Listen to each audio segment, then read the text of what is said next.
మిరియాల శిరీష.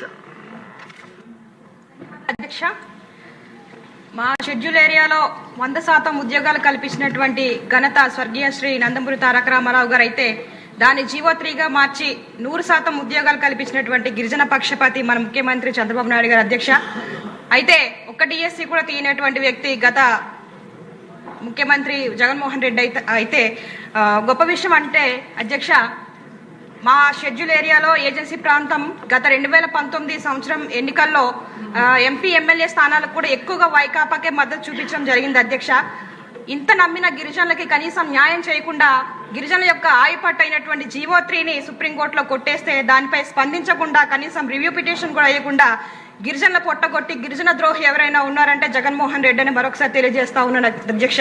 దీనివల్ల వేలాది మంది గిరిజనులు నిరుద్యోగులుగా మారారు. అధ్యక్ష, ఈ యొక్క జీవో యొక్క ముఖ్య ఉద్దేశం ఉద్యోగ కల్పనతో పాటు అదేవిధంగా అక్షరాస్యత శాతాన్ని కూడా పెంచడం. అధ్యక్ష, అయితే చంద్రబాబు నాయుడు గారు ఎన్నికల సమయంలో అరకు సభలో ఏదైతే జీవో 3 స్థానంలో కొత్త జీవోని తీసుకొచ్చి ఏజెన్సీ ప్రాంతంలో ఉన్నటువంటి ఉద్యోగాలు 100కు 100% వారికే వచ్చేలాగా మేము బాధ్యత తీసుకుంటామని హామీ ఇచ్చినారు. దాని ప్రకారంగా చేయాలని మరొకసారి ముఖ్యమంత్రి గారికి మేము గుర్తు చేస్తా ఉన్నాను. అధ్యక్ష, అదేవిధంగా ఐటీడీఏలో పెండింగ్ లో ఉన్నటువంటి ఈ బ్యాక్లాగ్ పోస్టులు కూడా త్వరగా భర్తీ చేసినట్లయితే నిరుద్యోగ యువతకు కూడా మంచి జరుగుతుందని ఈరోజు మీ ముందు పెడతా ఉన్నాను. అధ్యక్ష, ధన్యవాదాలు.